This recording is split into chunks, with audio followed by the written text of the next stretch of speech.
Mesmo que a gente só fica por Meus irmãos, a paz do Senhor Jesus, como que vocês estão? Vocês estão bem? Nós estamos muito bem, nós estamos maravilhosamente bem. E hoje aqui nós temos a presença especial dos nossos pastores, né? O pastor Damião, né? A esposa do pastor Damião, nossa irmã Neide. E a gente vai ter um papo muito legal hoje, irmãos. Hoje é o dia dos namorados, é que dia? Né? Quarta-feira? Quarta-feira que vem? Quarta-feira que vem, dia dos namorados. Então aqui a gente está com um casal de namorados há 20 anos. Casado há mais de 27 anos. Não é pouca coisa não, mas é bastante coisa, né? E a gente vai conversar um pouquinho, né, sobre a trajetória deles. No final vamos ter brincadeiras também. Vai ser muito legal. Você que está sintonizado e que estiver nos assistindo também, caso tenha alguma dúvida, caso queira perguntar alguma coisa, fique à vontade, manda aí e nós vamos estar fazendo essas perguntas aí. E nós estamos muito felizes de ter vocês aí com a gente, né? Tá com a gente. Pastor Damião, pastora Neide, chama de pastora Neide. Vocês nasceram onde? Vocês nasceram no mesmo estado? Onde vocês nasceram? Primeiramente, Pai do Senhor, né? Os irmãos todos que estão aí nos assistindo. E nós somos nordestinos, né? Nordeste. Nordestino, eu particularmente sou na região do Pernambuco, né? Lá é Agreste Pernambucano, já fica um lugar onde já próximo já do Piauí, né? Então, eu nasci exatamente numa cidade chamada Araripina. Mas cresci no sítio, né, chamado Sítio Barro. Em Araripina mesmo? Em Araripina, é a região de Araripina. O senhor morou lá até quantos anos? Acho que até uns 13 anos, por aí, 14 anos. De lá você veio para São Paulo? Aí de lá eu vim para São Paulo. E aí a minha vida, o resto da minha vida tá. Você é mais paulista do que. Mais paulista do que pernambucano. Como que é quem nasceu em Araripina? É o que? Araripense? Araripinense. É mais paulista que araripinense. Mais paulista. Neide, você é de Araripina também? Não, eu consegui. Paz do Senhor, povo de Deus, paz do Senhor, pessoal, paz do Senhor, Juninho. Amém. Eu consegui ter esse livramento de Deus, né? Brincadeiras à parte, Araripina é um lugar muito bonito. Mas eu sou do Piauí.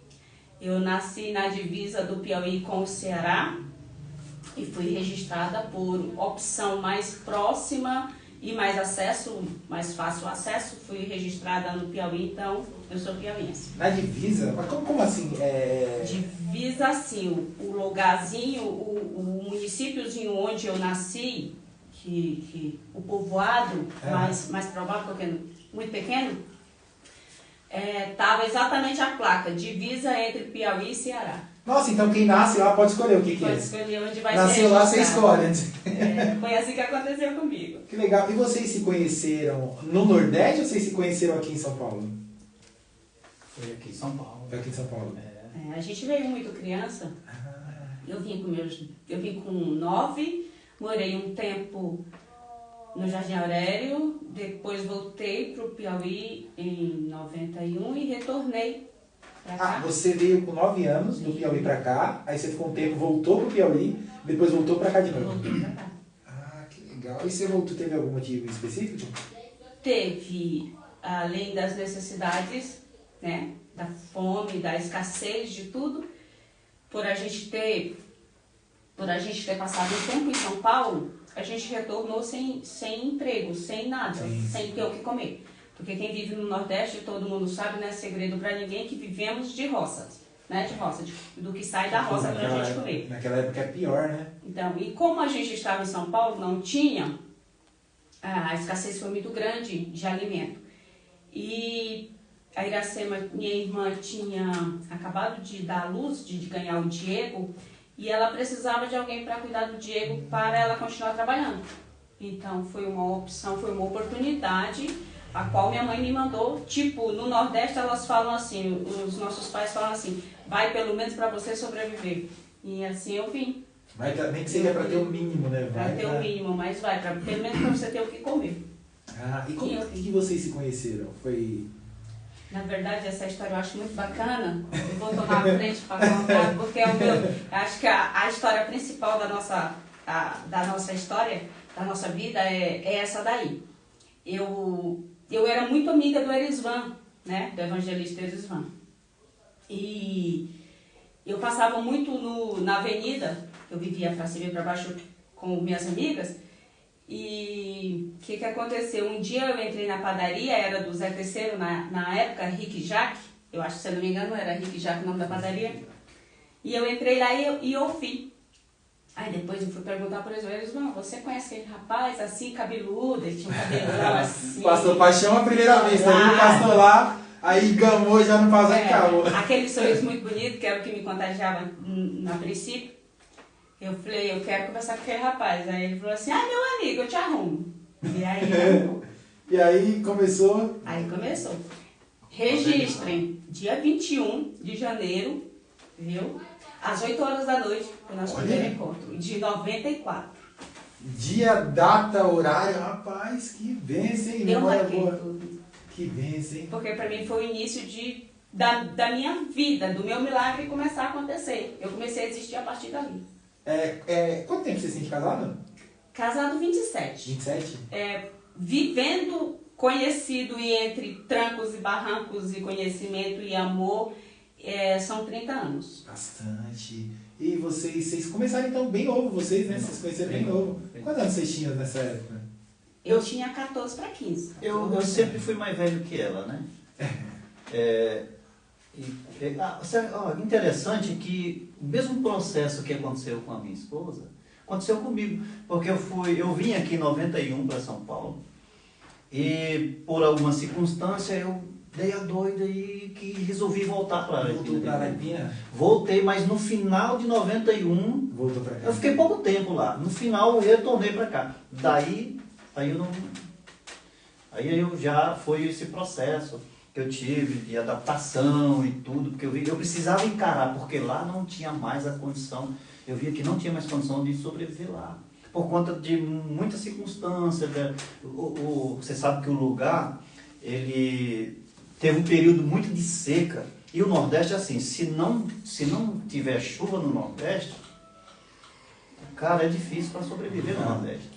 E aí o que acontece? Eu vim, me decepcionei com algumas coisas que aconteceu lá, porque eu montei uma roça, que a gente vive de roça no Nordeste, o sítio, e aparentemente a lavoura, o plantio que eu fiz, ia ser algo promissor para mim.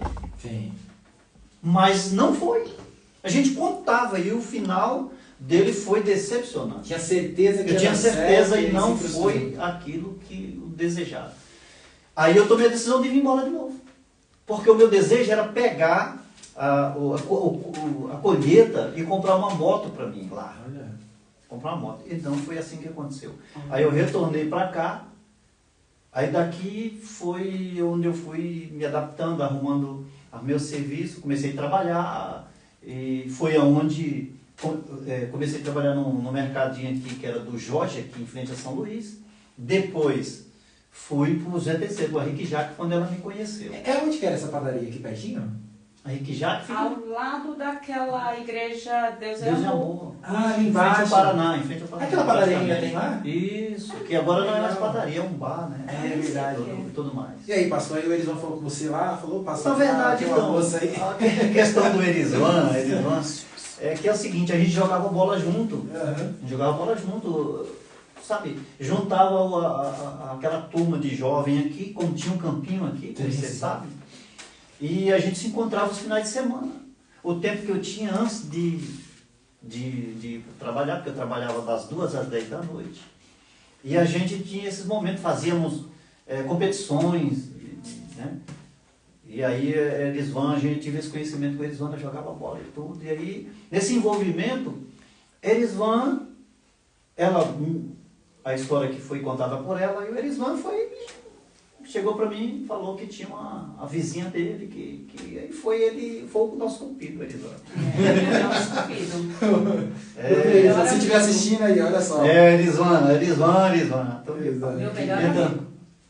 Mas então, o Evangelista Erisvaldo sempre foi uma bênção na nossa vida. Sim. E foi projeto de Deus para isso acontecer e a gente está onde a gente está hoje. A gente percebe em todos os pontos, que nem, por exemplo, o seu veio, não deu certo, voltou, logo veio pra cá de novo. Isso. A Neidinha veio, voltou, logo veio pra cá de novo. Então você percebe que, querendo ou não, teve parece que algo arquitetado por Deus para que um plano de Deus para que as coisas acontecessem, né? E que quase que eu perco para uma moto. É mesmo? Porque ele foi lá para fazer roça para comprar uma moto, mas não deu certo. Não deu certo a moto. Se o pessoal fala, você casa, você compra uma moto. Você sabe, casar, né? o sonho de todo jovem no Nordeste é ter uma moto, como aqui você vê o que acontece, né? Todo jovem... Dá um certo status lá também, né? Sem você dúvida tem uma nenhuma. moto, você já é olhado diferente, Com né? certeza, sem dúvida nenhuma. E era o meu objetivo, o meu desejo, porque eu não pensava mais em vir para São Paulo. Se eu comprasse uma moto, acabou. O negócio era só ficar lá, só pra cima e para baixo e de baile em baile, e tá na turma toda lá, passeando, em festa e tudo. O meu desejo era esse aí. Foi por isso que Deus não deixa ser... Não, mas quando Deus tem um projeto... quando Deus tem um propósito... E aí a gente vê que tudo às vezes vai contra a nossa vontade. Porque se é plano de Deus, né? O Senhor sempre caminha a gente na direção certa para fazer cumprir o seu propósito na nossa vida. E foi o que aconteceu comigo, né? Quem sabe às vezes o senhor até se frustrou, poxa, tinha uma roça aqui Sem tudo dúvida, para dar certo, se frustrou porque não conseguiu pegar a sua motinha, né, para andar para cima e para baixo ali, mas no final era um plano de Deus, né, o que te trouxe tristeza naquele tempo foi motivo de muita alegria, né? Muita alegria hoje, olha, e alegria que eu nem... É imensurável, né? Porque quando a gente passa a conhecer a Deus, a gente olha para o passado, e a gente passa a conhecer a Deus com tudo que Ele proporciona para a gente, e ter outra visão de tudo que a gente vê, poxa vida, ainda com dificuldade, ainda com circunstâncias e tudo, mas o regozijo é grande, né? Que bênção, né? A pessoa, se tivesse comprado a moto, não estava com essa esposa, não estava com esses filhos, não estava aqui na igreja, estaria com a vida toda diferente, mas Deus... Com certeza. Ou talvez tivesse acontecido algo pior. Poderia ser também. Porque eu bebia também. E você vê, tem uns 2 primos meus que morreram de acidente de moto. E muitos outros que a gente sabe, né? A grade é essa lá. Muitos morrem de morte feia, de batida e tudo, de moto lá. Talvez, né? Por isso que o Senhor conhece e sabe. Sabe todas as coisas. Né? E faz isso com a gente aí. Nós louvamos a Ele por isso. Nesse intervalo de tempo, pastor, quando vocês se conheceram, começaram a namorar, demorou muito para vocês casarem? Na verdade, Ou na época, não sei se casaram, se juntarem para depois casar? Na verdade, casamento era fora de casamento, ir, cartório, marcar, essas coisas não. Eu acho que na nossa situação não dava tempo no nosso ponto de vista, né? Ele tinha esse serviço, eu cuidando do Diego, era tudo que eu sabia fazer, eu não tinha conhecimento de nada. E assim, a gente começou a morar junto, a gente decidiu começar a morar junto, aí logo veio, a gente até somos gratos, porque desde o início, eu nunca esqueço, desde o início o Senhor sempre esteve, nosso Deus sempre esteve cuidando da gente, em detalhes que a gente jamais hoje vai parar para pensar e falar, nossa, como Deus foi bom. A gente realmente... salário de padaria, como todo mundo sabe, é uma coisa, e eu não tinha salário nenhum. Então, assim, a gente conseguiu uma oportunidade que o nosso cunhado, o nego, o Josué, deu um terreno pra gente construir, a gente construiu. E aí, logo na sequência, a gente se juntou mais ou menos em 90, final de 95 para 96, mais ou menos isso. Quanto tempo vocês tinham já? Vocês estavam namorando? A gente estava desde 94 junto.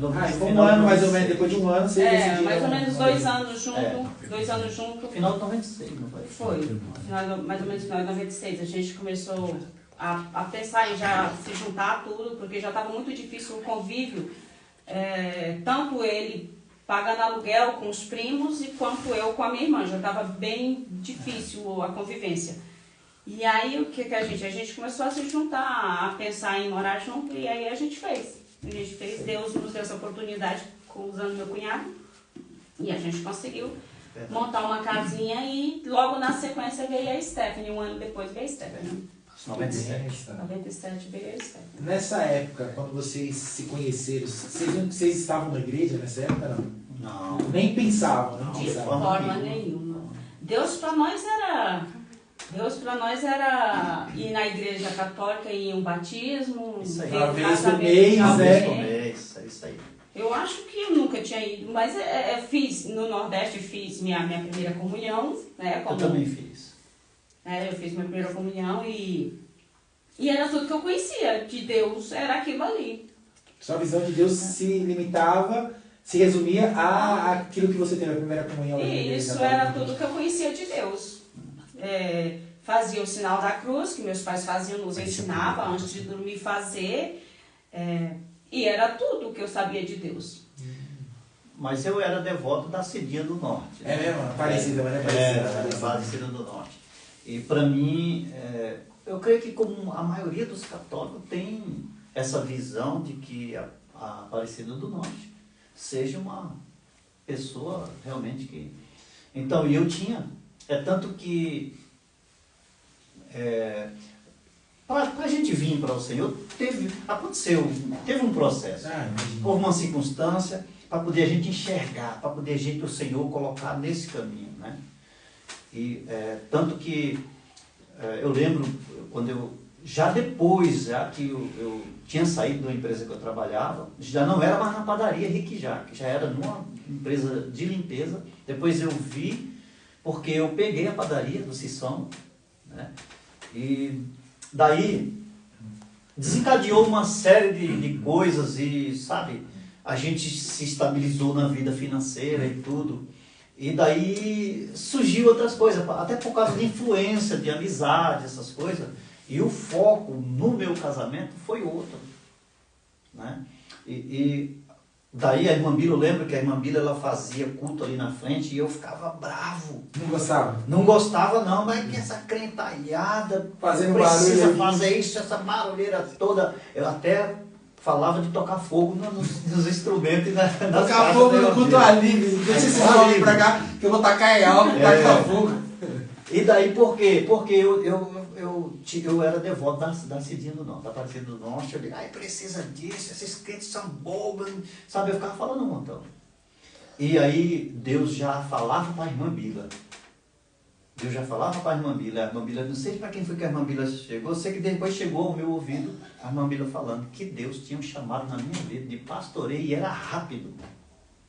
Ixi, eu não quis nem ouvir. Entendeu?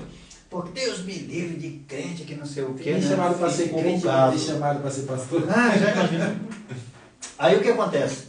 Daí desencadeou uma série de situações e eu creio que isso aconteceu também para acontecer o que aconteceu comigo, porque eu cheguei no fundo do poço nessa ocasião, a ponto de assim ficar sem nada. Padaria já foi passado um ponto, porque o meu primo precisou, e daí eu fiquei, e foi nesse momento que o Senhor pegou para agir na minha vida e colocar já com ela, porque nesse momento, nesse período também, nós não estávamos mais juntos. Vocês no final, não, crise. passamos por essa crise de separação, e já com a Stephanie, e eu deixei ela, e aí isso aconteceu, essa série de coisas para mim chegar onde eu cheguei, reconhecer que não era da maneira que eu pensava. Cheguei lá embaixo, fui humilhado, Você se sentiu cheguei no fundo do poço, para depois disso eu reconhecer ela como uma esposa, a Stephanie, como uma família, eles como uma família, e voltar para casa com uma condição, porque ela já frequentava a igreja aqui. Já tinha ido para a igreja? Sim, já frequentava, através do presbítero Paulo. E do Erisvan. Do Erisvan, já. O pastor João. Eu sei que essa turma auxiliou ela nessa parte, que ela já tinha esse certo conhecimento e sabia. E aí ela deu essa condição, olha, você volta, mas você precisa ir para a igreja. O seu objetivo era que, de fato, vocês reatassem o casamento e que ele estivesse na igreja. Sim. Ele falou esse era o seu tão objetivo. bonito, porque eu falei assim, quer voltar pra casa? Você vai dormir na rua, ou você vai pra igreja ou você não entra dentro de casa. Ficou tão bonito da forma que ele falou. Na verdade, foi assim, ele falou assim, ó, tô sentindo vontade de voltar pra casa. Eu falei, sério? Só um segundinho. Ele que tomou a decisão de ir embora? Você que tomou a decisão, pastor? Sim, tomei a decisão de ir embora e tomei a decisão de voltar. Na verdade, o nosso relacionamento, a princípio, como foi muito precoce, éramos muito novos, né? E aí, na sequência, veio a Stephanie. Não deu tempo a gente viver quase nada direito. Aí veio a Stephanie e mãe, pai, aquela responsabilidade, e a gente não estava acostumado. E a gente não soube lidar com a situação, né? A gente não soube viver, a gente estava muito precoce em tudo, não sabia muito, não tinha conhecimento de quase nada.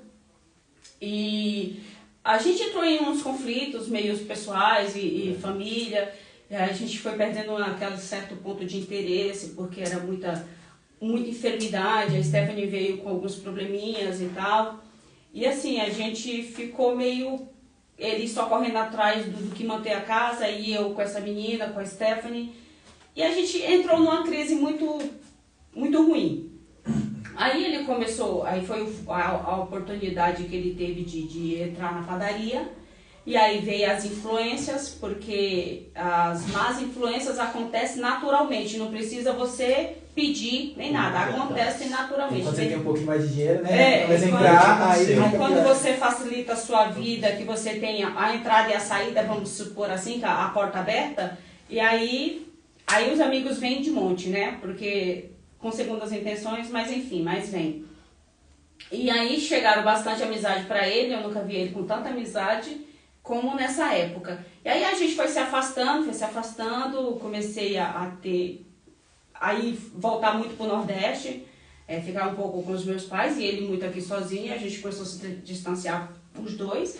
E aí foi um ponto onde ele se relacionou com outras pessoas e eu também, quando eu percebi, já também comecei a me relacionar com outras pessoas, porque se tinha uma coisa que eu tinha, que eu falo tinha até mesmo por uma profecia, por uma fé e por uma necessidade, e eu sim uma certeza que eu sei que Deus transformou.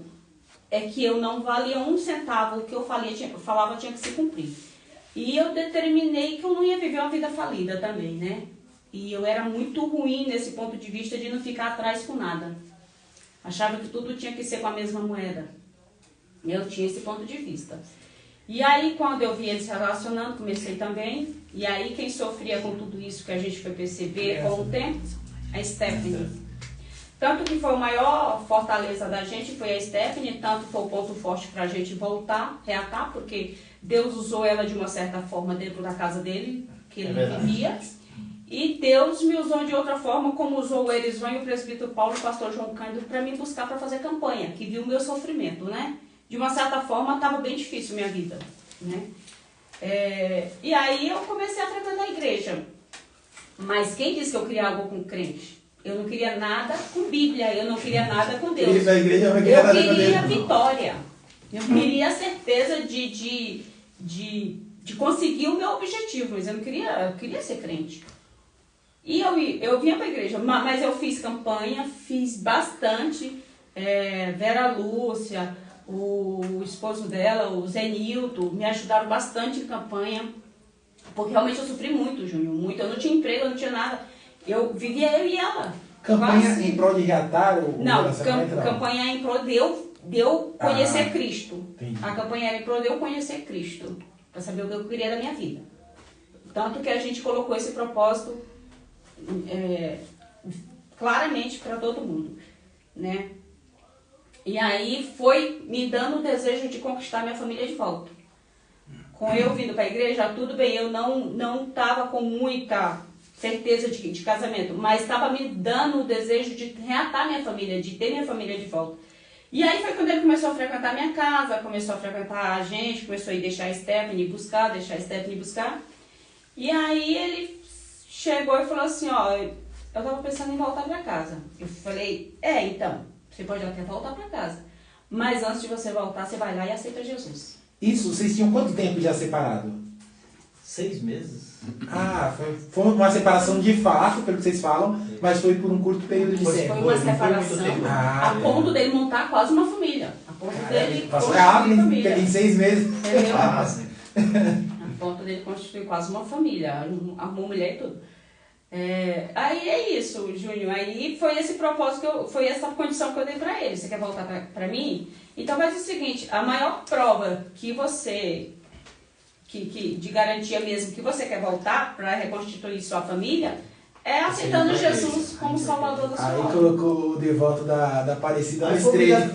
obrigado a esconder a Cida. Aí falou com a Neide ou a Cida? Meu Deus do céu, agora.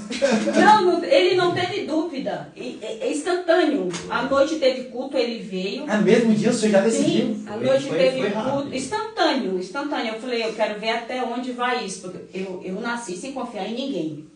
Eu não ia confiar naquilo. E aí, o que acontece? Esperei. Fui dando tempo ao tempo e o presbítero Paulo falava, Nedinha, tá indo bem, hein? Falei, vamos ver até quando?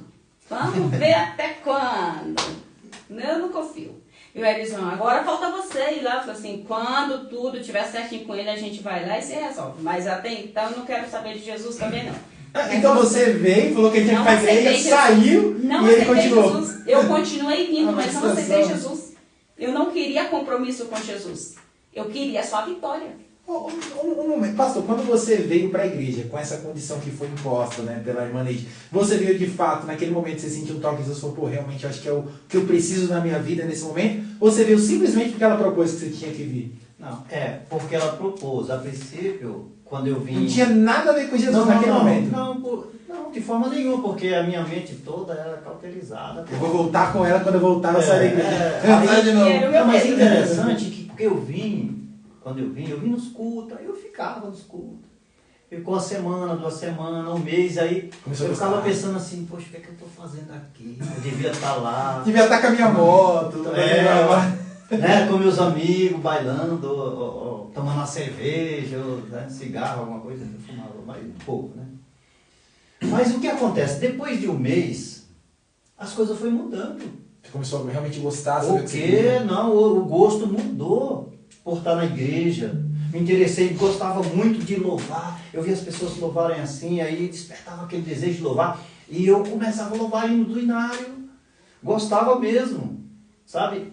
E é tanto que, no princípio, o louvor, eu amava louvar na igreja. Eu adorava mesmo de coração.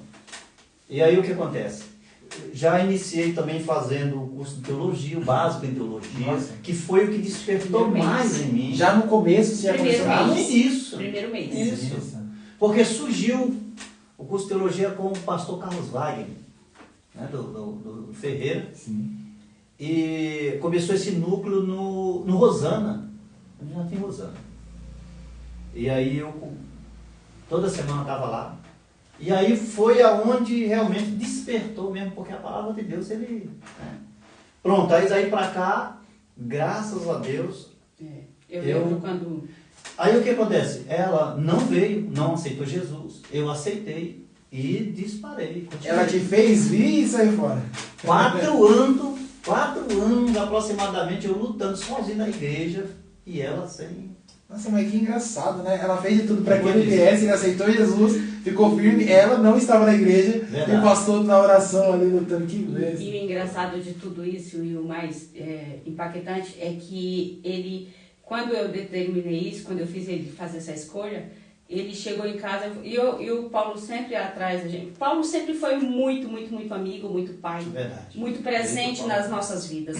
O Paulo sempre chegava pra gente, falava pra mim, falava assim, Nedinho, Damião, tá firme. Eu falei, presbítero, eu preciso ter certeza. 4 anos demorou pra essa certeza? Não, isso foi na primeira semana, segunda semana. Quando foi, acho que com 15 dias, mais ou menos, ele chegou em mim e falou assim, eu vou fazer o curso de teologia. Eu falei, é o que você quer? Ele falou, não, mas é onde eu vou ter certeza. E daí pra cá não tem mais quem tirasse. Nesse ponto ele já tinha voltado pra casa. Sim, Já ele tava- estava já tava- frequentando minha casa, ele Tava, estava já tava. voltando, já Tava, estava retornando. Então, e aí ele iniciou fazendo curso de teologia, esse homem terminou esse curso de teologia e fez o básico, fez o médio e foi indo. Eu falei, acho que o homem tá firme mesmo. Eu acho que agora eu... Adquiri mais 2 cursos ainda Isso que a gente faz em casa, né? Por... Eles em casa também. Como é que chama? Como é que a gente fala? É EAD, não? A gente faz em casa, né? Adquirir. Pela internet. E estudei tudo e segui, graças a Deus. É claro que na nossa caminhada a gente, por ter muitos desafios, a gente nunca é 100%, sempre acontece alguma coisa, mas nunca para mim deixar a igreja, sair da igreja, graças a Deus. Nunca A gente tem nossos altos e baixos na caminhada com o Senhor. Pode ter certeza, qualquer crente tem. Mas nunca para assim, vou largar a mão. Sim. Pensamentos? Claro que vem. Sobre circunstância? Qualquer quem passa isso na mente do cristão. Mas eu nunca assim decidi, não, eu vou cair fora do barco, da embarcação e não quero mais saber. Não. Graças a Deus. Nunca vi esse. Louva a Deus. Às vezes, quando eu estou falando com o Senhor, eu glorifico a Ele por Ele ter segurado nas minhas mãos. É importante a gente saber que não é por nós, mas Ele que sustentou. E não ter permitido isso. Né? Porque momentos ruins todo mundo passa. Falar que não passou. Até Jesus teve um momento de fraqueza, quando Ele fala, Pai, se possível, faça de mim esse cálice, né? Ele ali meio que titubeou, mas o importante é saber qual que é o propósito, né? E o interessante, Juninho, é que chegou um ponto tão impactante dele na igreja, que eu já comecei a querer colocar o oposto. Ou você sai da igreja e fica firme em casa, ou você não sabe se quer. Vem, fala assim, é brincadeira. Sério, é brincadeira. Ele ficou tão focado, ele se infiltrou tanto. Tudo que tinha na igreja estava no Se ninguém saía para evangelizar no domingo, eu ia só. Eu ia, chamava a irmã Bila e nós ia só nós dois. Olha que bênção. Era impressionante. Irmã Bila. Primeiro amor ali a 1000 por hora. A gente entrava em casa, nós ia por monte, nós ia para os montes, eu e a irmã Bila. Quando juntava a irmã Bila, a gente ia para o monte. Era assim. Estava em todas. E foi. E se cumpriu o que o Senhor ele passou para a irmã Bila, né? Que foi um ministério muito rápido, porque depois disso aí já veio, nem para ser pelo diaconato, já fui direto ao presbiterato. Porque por causa da necessidade que tinha, e só eu estava na brecha nessa ocasião. E já foi coisa de Deus, né? Por conta disso, teve algum levante, alguma coisa por você? Muitos. Às vezes sair de, por exemplo, um irmão, né, não chegou nem a diácono, já vira presbítero. O quê? Teve? Muitos. Mas eu resolvi todos eles lá na rua. Ele não pode resolver não, que ele está na igreja, mas eu resolvo lá fora.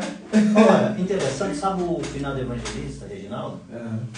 Ele chegou para falar para mim a respeito disso, né? Ele chegou para falar que Deus ia me colocar eu não era ainda, não tinha sido consagrado a nada. Ia colocar eu no degrau Superior, na igreja. Ia pular um degrau. Um degrau na igreja. Interessante. Foi isso mesmo. E se cumpriu. Que bênção. Do jeitinho que ele falou. Do jeito que ele falou. Deus sabe o que faz. Então, assim, a gente observa que muda de pessoa para pessoa o chamado de Deus, o processo, né? Forma, tudo. E tudo que acontece. E na minha foi muito rápido. E pastor, depois disso, por exemplo, ela propôs que você voltasse, viesse para a igreja, você ficou por um período. Como que foi para ela reconciliar? Como que foi essa reconciliação da Neide com Deus? Como que se deu essa reconciliação? A minha entrega, né? Porque eu nunca tinha vindo, né? Eu nunca tinha vindo. Eu vinha para a igreja, que nem eu te disse, atrás de um objetivo. Nunca de Deus. Antes, uma curiosidade, quando começou o trabalho aqui, pelo que falam, a Neide foi uma das primeiras pessoas que levantou a mão no trabalho, um dos 3, 4 primeiros, né? Quando começou o trabalho. E a primeira pessoa a assistir um culto com o presbítero Paulo aqui nesse Quando começou essa igreja aqui, há quantos anos? 18, 19 anos?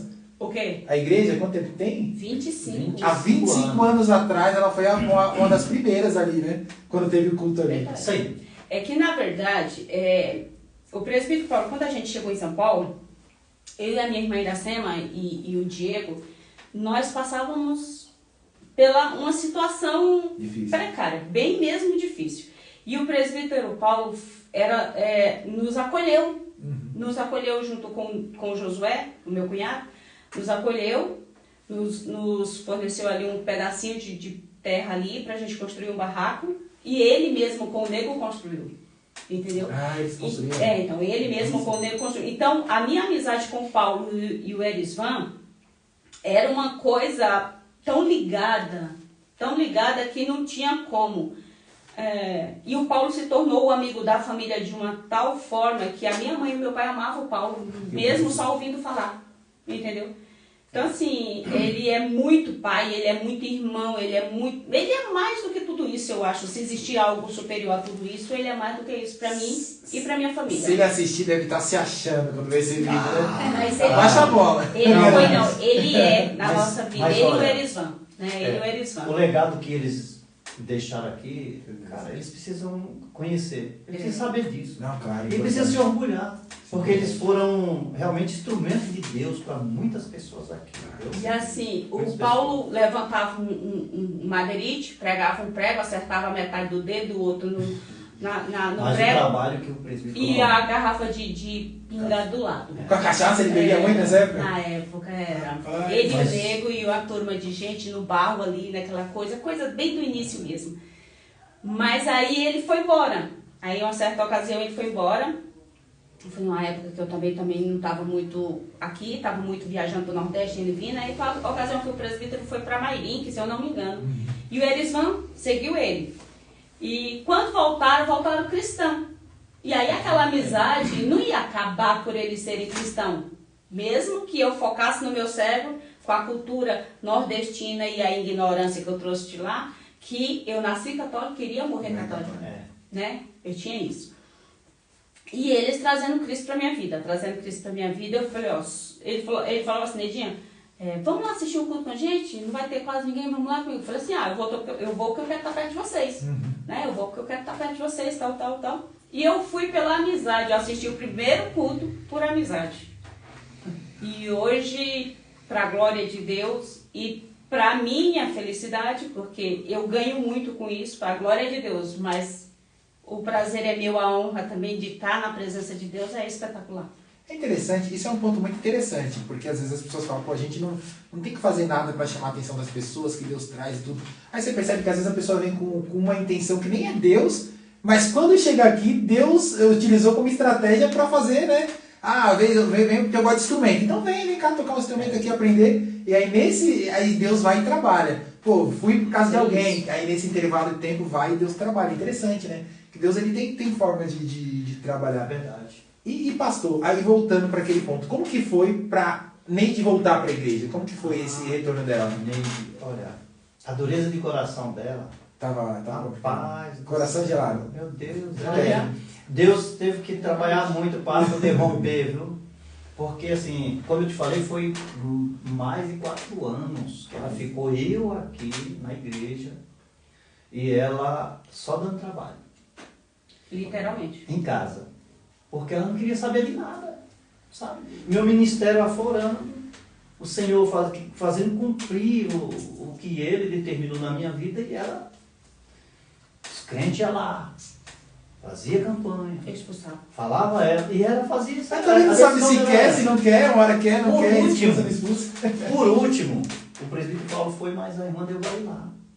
E aí jogou a real para ela, falou, olha, você vai precisar escolher que lado você precisa ficar.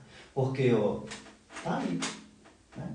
Tá aí, o seu esposo já preste a ser levantado com um chamado que Deus tem na vida dele e você desse jeito. Verdade. Como é que é? Você vai adiantar o ministério dele ou você vai fazer ele parar? Quem decide é você. E aí, nesse dia, ela tomou uma decisão. Ela tomou uma decisão. Foi nesse dia que... Nesse dia, o presidente Paulo mandou aí.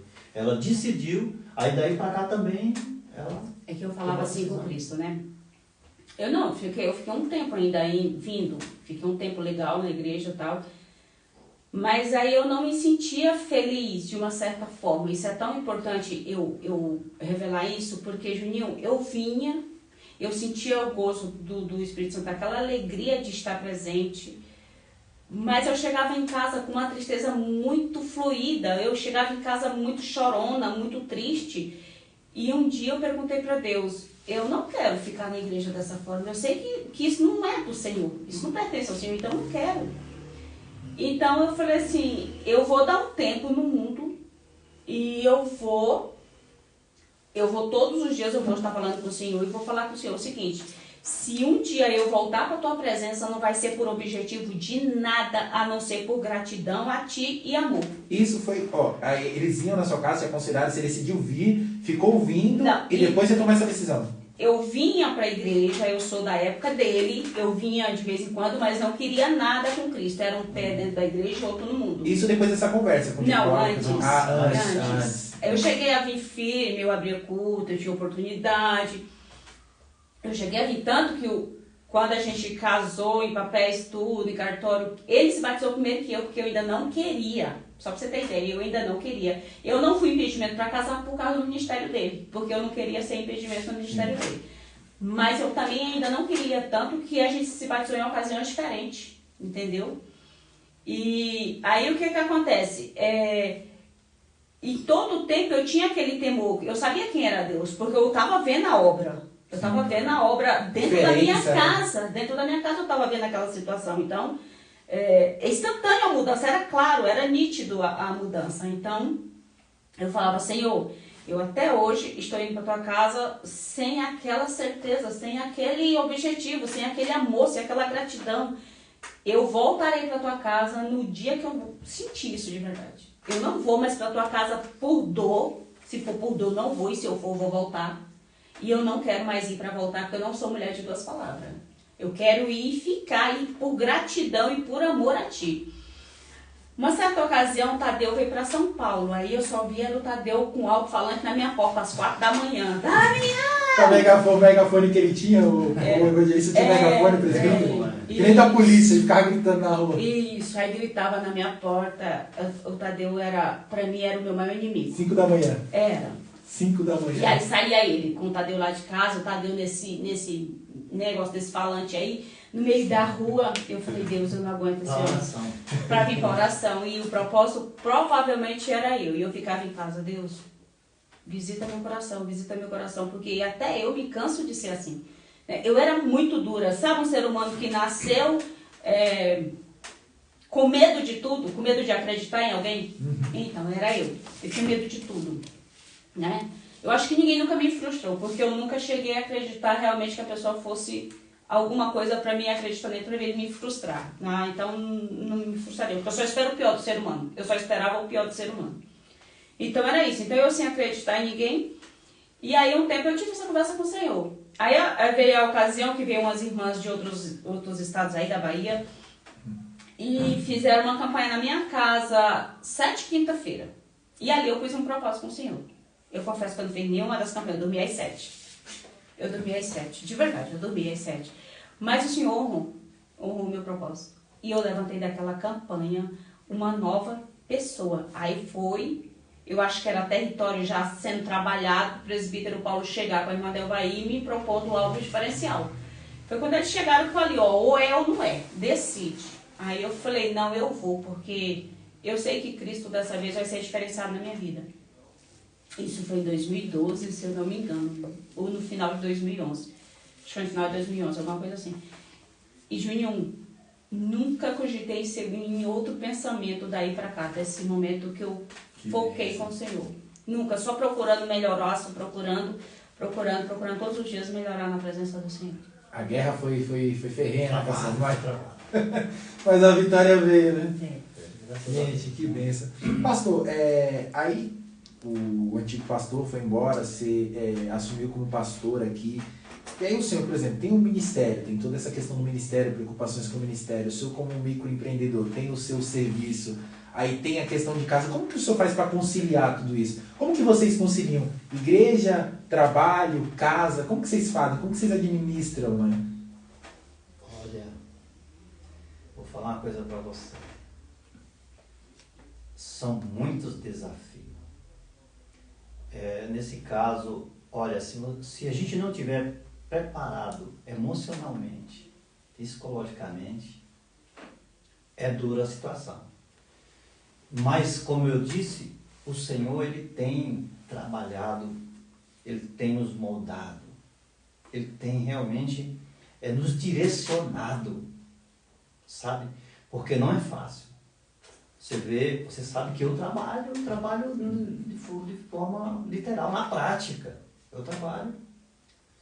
E tem a igreja, tem uma família, e você sabe que às vezes quando alguma coisa sai fora, meu irmão, o negócio é difícil. Bagunça tudo. É difícil. Aí você tem que ter pés firmes, tem que ter realmente, você tem que ter, ali tem que buscar realmente socorro de Deus, sabedoria, entendimento para você se lidar com certas situações.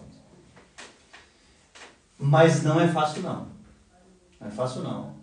Conciliar essas 3 coisas, sabe? E aqui eu, às vezes, tem certos momentos que eu mais me preocupo, e às vezes eu tenho os meus momentos de orações e falo com o Senhor, eu me preocupo muito com o bem-estar da igreja. Sim, importante. Sabe?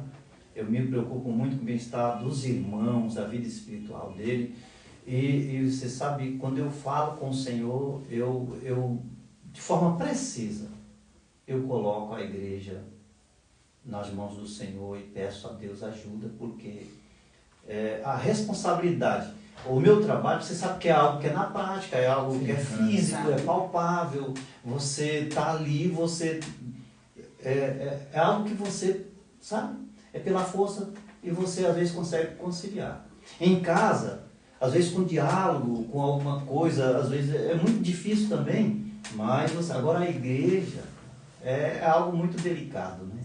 Porque assim, não é uma coisa que é minha, não é meu, não é algo que é palpável, não é algo que eu preciso, às vezes, irmão, tem que ser, é mais espiritual, então é mais delicado. Então, se a gente for colocar na mesa, é muito difícil.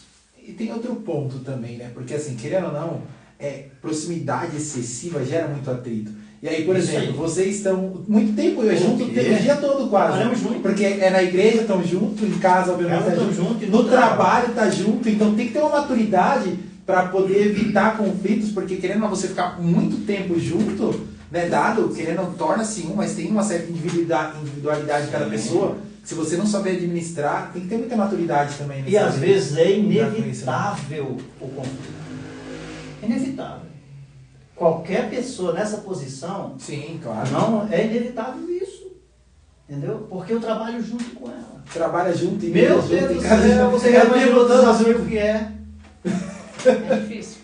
Rapaz, tanto da minha parte como da parte dela. Sim, claro. Porque se ela pegando a palavra e ela falar, ela vai ver que por muitas das vezes, em certos momentos e situações, eu não sou fácil. E ela tem esse problema. Como eu tenho esse problema. Então, não tem jeito para não haver um conflito. Aí você já imaginou a nossa mente no trabalho? O dia todo para chegar para lidar com as coisas de casa, de filhos. E depois a igreja. E eu imagino, pastor, que deve ser complicado assim, para você saber separar muito cada lugar. Porque, por exemplo, aqui é a igreja, lá é meu trabalho, aqui é a minha casa. Né? Saber separar para saber, pô, aqui é minha casa, aí sua casa começa a se tornar igreja, que sua casa também acaba se tornando trabalho, porque como vocês dizem muito isso, então acho que tem que ter também uma certa maturidade para saber, né? Porque às vezes você chega na sua casa e em vez de vocês, a família ter o meio da família, acaba tendo trabalho, né? Falando dos problemas do trabalho. Aí quando você vai ver, você está falando dos problemas da igreja, você acaba a casa se tornando uma extensão, né? Quando na realidade a casa é a casa, né? Trabalho é o trabalho, então tem que ter uma certa maturidade também para lidar com isso, né? Com certeza. Sem dúvida nenhuma. E isso o Senhor tem trabalhado na vida dela e na minha de uma forma, e que a gente vê isso na prática, o dia a dia. Esse avanço de maturidade, né, que ela tem, e nós aprendemos isso com o outro. Isso finda nós nos fortalecendo, e mediante certas situações, a gente trazendo para a nossa vida aqui, e a gente...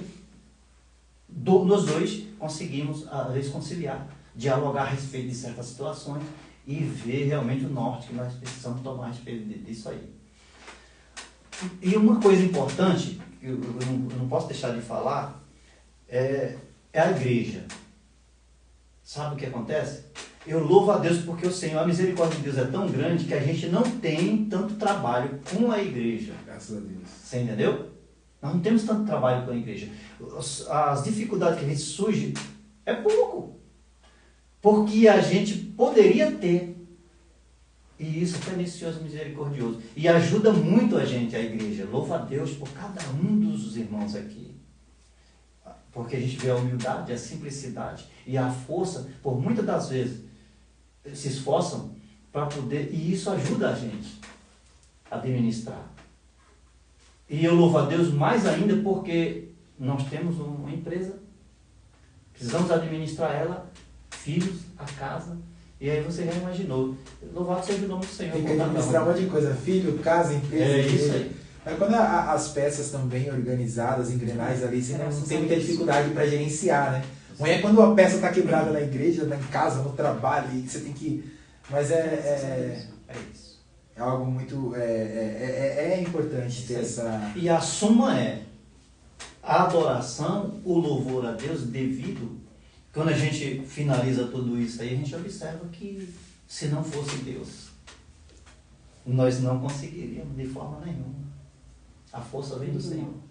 Aí tem outro ponto também que é muito interessante, porque, por exemplo, assim, tem um casal, e eles têm um atrito, um problema. Poxa, eu vou trabalhar. Você vai trabalhar, você tem o tempo de esfriar a cabeça sozinho, fica um tempo, chega depois de umas 8 horas, conversa, e aí, querendo não, como a gente disse, vocês estão o tempo todo junto. É na igreja, é em casa, no trabalho. Então, tem que ter essa maturidade, tem que ter... Qual que é o segredo para, mesmo com todas essas coisas, conseguir ter um casamento duradouro, né? Um casamento que vocês passaram por situações, como foi dito, mas vocês conseguiram vencer essas situações, como o Senhor disse, que vocês vão ver Deus trabalhando e Deus arrumando tudo. Qual que é o segredo para ter esse casamento duradouro, mesmo com todos esses possíveis problemas que às vezes vêm? Olha, a princípio, se a gente vai olhar, às vezes nós não temos nem tempo de criar alguma coisa um com o outro, né? E a gente sempre fala assim, depois nós resolvemos esse negócio aí, vamos para outro ponto. Olha, uma coisa importante é que, assim, graças a Deus a gente não deixa isso interferir na nossa relação. Que benção. Sabe? A nossa relação, em relação com ela, isso não chegar, nós não deixamos chegar. Você entendeu? Não deixamos. Se a gente discute sobre certas situações, logo fica ali. A minha vida íntima com ela é fora, é particular tudo isso. Eu acho que o que faz a gente ser mais forte nisso aí é que a gente não mistura. Que benção. Você entendeu? O amor que eu tenho por ela, que ela tem por mim, não é colocado em xeque no momento desse aí. Porque se a gente colocar, você vai ver que não, dificilmente permanece. Aí, meus irmãos, Dia dos Namorados chegando, vocês estão tendo quase que um mentorado aqui, tá vendo? Aconselhamento aqui com quem tá há 30 anos casado, né? Então, ó, o mínimo que vocês têm que fazer depois é ir lá no YouTube e dar um like aí, né? Porque isso aqui isso aqui um mentorado desse é só o pago, irmão. Né? Então vai lá, depois você deixa seu like. E qual conselho que vocês dariam aí para um casal, talvez um casal onde o marido está começando agora como pastor, ou um casal que está tendo algum tipo de atrito, ou de modo geral, qual conselho que vocês dariam para um casal? Como você falou aqui, o segredo para ter um casamento duradouro. Mas qual o conselho que vocês dariam agora para quem está começando agora, para quem está tendo atrito no casamento? O que fazer para resolver a situação? Qual o conselho que vocês dariam? Bom, o que eu sempre digo é que quando a gente casa, quando é feito todas aquelas palavras, aquele enfeite, aquela decoração de palavras que o padre, o pastor, passa ali quase uma hora falando, e você com as pernas doendo, com aquele salto apertado, aquele sapato seu machucando, aquelas palavras são todas verdadeiras, né? É Jesus, a nossa terceira voltinha, as três correntes, né? As três cordinhas. A terceira sempre tem que ser Jesus, que é porque Jesus, eu digo sempre, é uma frase usada por todo mundo, mas Jesus não uniu duas pessoas, Jesus uniu um propósito aqui. Porque Jesus, com certeza ele tinha propósito de eu ser pastor, então nos uniu. Lembrando, Juninho, eu fui a primeira contra o ministério dele, porque eu não aceitava, porque ia tomar muito tempo dele. E hoje eu olho para o Senhor e falo, não mereço tudo isso. Eu louvo ao Senhor por tudo. E o que eu tenho a dizer para cada casal é o seguinte: uma vez eu recebi um conselho de um pastor, que era tentou ser presbiteriano, mas não ficou. Ele foi na minha casa nos conhecer, porque ele estava chegando aqui, e ele falou o seguinte: todo casal tem problemas, porque cada um traz uma bagagem de um certo ponto. De onde eu venho com a bagagem, de onde ele vem com uma bagagem. Então aquelas duas bagagens vão se encontrar. Eu não sou obrigada a carregar a bagagem que ele trouxe, mas eu sou obrigada a criar nova bagagem juntamente com ele, né? E o problema dele hoje são os meus problemas, e os meus problemas são os dele. Então assim, a gente uniu de uma certa forma, o Senhor nos uniu de uma certa forma, a ponto, a gente se blindou, o Senhor nos blindou de uma certa forma, a ponto de nenhum problema meu interferiu. Ele fala assim: é problema seu, resolve. Não, o problema dele é nosso, é nós dois que vamos resolver. Então assim, ele nos ensinou o seguinte: que todo conflito que nós tivéssemos, nunca levasse aquilo para a cama, nunca deixasse o sol realmente se pôr sobre a nossa ira, o nosso problema, que nunca dormisse um de costa para o outro, nunca, nunca. E a gente colocou isso no coração, porque nós tivemos a gente resumiu nossa história aqui, a gente falou 10% da nossa história, mas nossa história foi muito longa. Muita coisa. Entendeu? Então assim, a gente tem muita experiência sobre isso, e eu sempre fui uma pessoa que queria muito família, porque minha família é muito grande, então eu queria muito família. Então assim, eu aconselho a esquecer que você é você. A primeira coisa que você tem para manter um casamento é não ter orgulho. Eu não sou eu sou nós, eu sou... Você não é você. Assim, como fala que eu não vivo mais eu, mas Cristo vive em mim, você tem que lembrar o seguinte: eu sou ele sou eu. A gente tem que resolver ali. Então é isso que eu digo. A partir do momento, eu não tenho casa, então nós vamos trabalhar junto, porque ele também não é obrigado a me dar casa. Não é verdade? Nós somos nós dois, nós unimos propósito, nós unimos coragem, nós unimos força para trabalhar junto. Eu não tenho isso, então vamos trabalhar junto para conquistar. Então assim, a gente viu muito isso. A gente tem muito problema no depósito, muito problema no nosso trabalho. Porém, a gente deixa lá. E quando for 8 horas da manhã, no dia seguinte, a gente pega de volta e tenta resolver, já que a gente não resolveu no dia anterior. Então assim, a gente nunca confunde as coisas. E coisa da igreja, aqui mesmo a gente deixa. Se for coisa da gente levar para casa, para estudar, para orar, para resolver, para depois conversar, a gente leva, resolve, ora, resolve, depois resolve. Mas o Senhor parece que flui as coisas na nossa vida de tal forma que Ele pega nós no colo e leva para nós resolver. É assim que eu me sinto. No colo do Senhor, resolvendo tudo, vivendo isso, administrando 2 filhas que para mim são educadíssimas, super bem criadas, têm uma formação familiar de primeira, apesar dos trancos e barrancos que nós iniciamos nossa família, mas o Senhor nos deu uma oportunidade de refazer tudo e começar do zero e formar uma família brilhante, que eu louvo a Deus por isso. Graças a Deus. Tem que estar fundamentado, né? Não deixar o sol se pôr sobre a ira, né? Tem que estar fundamentado. Sim. Meus irmãos, vocês acharam que hoje seria uma conversa normal? Só uma conversa, só um bate-papo? Não, vocês estão muito enganados. Nós iremos fazer também algumas gincanas hoje, né? Vamos fazer algumas brincadeiras. Tem umas perguntas pra vocês. Tem perguntas. Olha só, tem perguntas. Só que não é nada referente ao casamento. Vocês podem perguntar o que vocês quiserem. Vocês são donos desse Tem pro pastor Damião aqui, ó. Um garoto quer fazer pra você, ó. Pastor Damião. E conhecer igrejas de outras regiões é considerado pecado diante da Bíblia? Exemplo, visitar para conhecer outras culturas, igreja católica dentro de centro de budismo, etc. Essa é a pergunta. A pessoa querer conhecer, por exemplo, quer ir no... Outras religiões. Essa foi a pergunta para você. Eu quero ir no budismo, deixa eu ver como que é o budismo. Não, eu vou na igreja católica. Não, eu vou na maçonaria. Eu vou na... Ele quer saber se é pecado. Olha, pecado eu nem queria se a pessoa quiser fazer uma visita, só que eu não aconselho uma pessoa ter um ministério, você entendeu? Ter a sua vida naquele ministério e querer ficar passeando, isso traz influências, tira a firmeza da pessoa, pode, através de conhecimento, trazer confusão à mente do que ele aprende no ministério, você entendeu? E eu não acho bom. Não diria que fosse pecado, mas eu falo para esse jovem. Não aconselho, não faça isso. fique no seu ministério, debaixo da ordem do seu pastor, da ordenança do seu pastor, você está embaixo da bênção. Se tiver algum conhecimento de outras religiões, faça um curso de teologia, você vai conhecer, porque tem as matérias que falam, você entendeu? De outras religiões, se elas forem consideradas seitas, você vai ter conhecimento, porque senão corre risco aí a vida espiritual dele aí, né? Fazendo uma coisa dessa aí. Respondido. Tem mais pergunta aí? Não, só isso.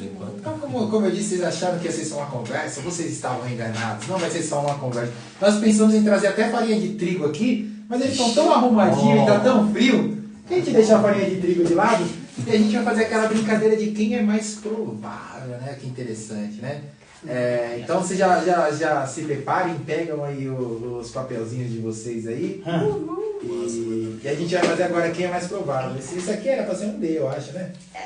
Ô, produção, o que é isso aqui, produção? Você quer ser um D, produção? A gente improvisa. A gente vai ter mais verbas e vamos montar um negócio melhorzinho. Então tá aqui, Mas esse aqui, esse aqui é do senhor, se for o senhor, você levanta esse, se for a Neide, você levanta esse. É o inverso. Azul, homem. É verdade, vermelho, é verdade. É pela cor, né? inverso, Pela letra não. Então, tá bom. Então tá certo. Isso? Então, caso seja o pastor, vocês levantam um azul. Caso seja a Neide, vocês levantam um vermelho. Ok. Tá bom? E a gente vai começar aqui a brincadeira do quem é mais provável, né? Vamos lá. Quem é mais provável? Quem dorme mais? Eu acho que sou eu. Eita, aí agora briga Não. boa. Não. Briga boa. Não. Então, no caso, bem. a Neidinha se deixar, dorme. Ela dorme muito. Direto. Meu Deus do céu. Principalmente depois da marcha. Eu quero dormir 3 dias direto. Quem é mais provável de atrasar num compromisso? Damião. Não pode dar, não, pode ter que levar tá logo o serial dela. Tem que Atrasar no compromisso? atrasar num compromisso, Que marcar um compromisso? compromisso e chegar atrasado. Quem é mais provável? Aí. Não, usa o secador.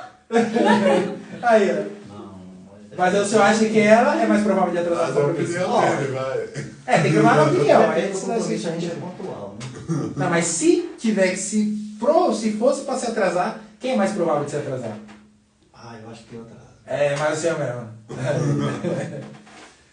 Quem é mais provável de marcar milhares de compromissos ao mesmo tempo? Aí você não olha na agenda quando vai ver você tem 1, 2, 3 compromissos. Não. Rapaz, Nem sei de quais. não tiveram nem muita dúvida. Então aí já... Quem é mais provável de repetir as mesmas coisas? Passou também? Repete muito, passou assim uma coisa? Eu tenho hora que pedir a Deus pra tirar. Esquece que falou, daqui a pouco fala de novo. Meu Deus do céu. Eita Jesus. Quem é mais provável de chorar em um filme romântico? Filme romântico? Em um filme romântico. Quem é mais provável? Tá? Sem olhar, levanta aí Provavelmente. sem olhar, hein? Provavelmente. Quem é mais provável de chorar no filme de Você assistiu lá Paixão de Cristo, você se acabou em lágrimas. Quem é mais provável? Não, eu creio que é Neide. A Neide é mais provável. Tá certo. Quem é mais provável de esquecer a Teté e a Duda? Em que sentido? Tá na escola, esquece da menina da escola? Não, eu esqueço. Não esquece. Não vou pra Essa lugar foi uma nenhum sem. pegadinha. O pastor sai, esquece. Eita Jesus. Agora, essa aqui. Quem é mais bravo? É mais bravo. É mesmo? Era pra Duda e Stephanie responder. E aí, Duda Quem e é? Stephanie? Vem cá, vem cá, duas. Produção, vem Mais cá, duas. bravo. Produção, vem cá, produção. Não, produção. Vem cá falar de A produção tem que tá vir muito- pra câmera aqui. Quem vocês acham que é mais bravo aí? Ai, ela A mãe. certeza. A mãe é mais brava? A mãe é mais Sem dúvida. mais brava que o pai? Então aqui, ó. Acho que. Quem ganhou? Passou, teve mais coisa aí. Passou foi mais provável muita coisa. Mas a da Neide aí foi mais contundente. Foi mais contundente, né? Irmãos. Então é isso. A gente vai fazer depois mais um vídeo aí que a gente vai divulgar pra vocês, né? Um outro vídeo também de brincadeiras. Mas eu espero que esse bate-papo... Eu tenho certeza que esse bate-papo foi muito edificante pra você. Acompanhe aí a gente nas próximas conversas também, né? Né? Tem algum recado aí, pessoal da produção, que a gente passa para eles aí? Feliz Dia dos Namorados. Feliz Dia dos Namorados aqui, vocês tiveram quase que um mentorio aqui sem pagar nada, olha que bênção só. Né? Se você se pegar aqui só com a história aqui, já é 50% aí do seu casamento feliz, só com... Eu costumo dizer que é melhor você aprender com o erro dos outros do que você passar, né? Então aqui você viu algumas situações, aprenda com isso, eu tenho certeza que foi edificante para a sua vida e o Bruno foi pegar alguma coisa ali, né? O que ele vai passar para a gente? Sim, tem uma surpresa que o pastor preparou para esposa. Surpresa! Ai, que Tem que ser aqui na verdade, olha que romântico! Olha! Ela tentou... Foi eu que preparei para Olha que Depois dessa, bênção. vocês têm que curtir, A comentar. única coisa ruim aqui é só a de São Paulo aqui, né? É. Se fosse verde era melhor, né? Perfeito. Você sabe que depois que eu conheci Jesus, mas antes eu conheci São Paulo, eu nunca chorei por causa de time, por causa de perder. É 3, né? Mundial. Ela, vai ela.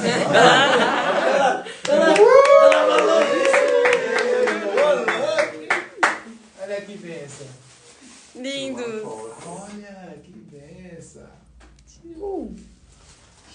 É isso Que aí, bênção, pessoal. Então, que Deus abençoe ricamente a vida de vocês. Não perca, nós vamos fazer uma brincadeira, depois a gente posta para vocês também. Que Deus abençoe cada um de vocês, vocês que estão acompanhando, que estão vendo no Instagram, que está no YouTube. Que Deus abençoe ricamente a vida de vocês, tá bom? Amém. Amém. Deus abençoe vocês.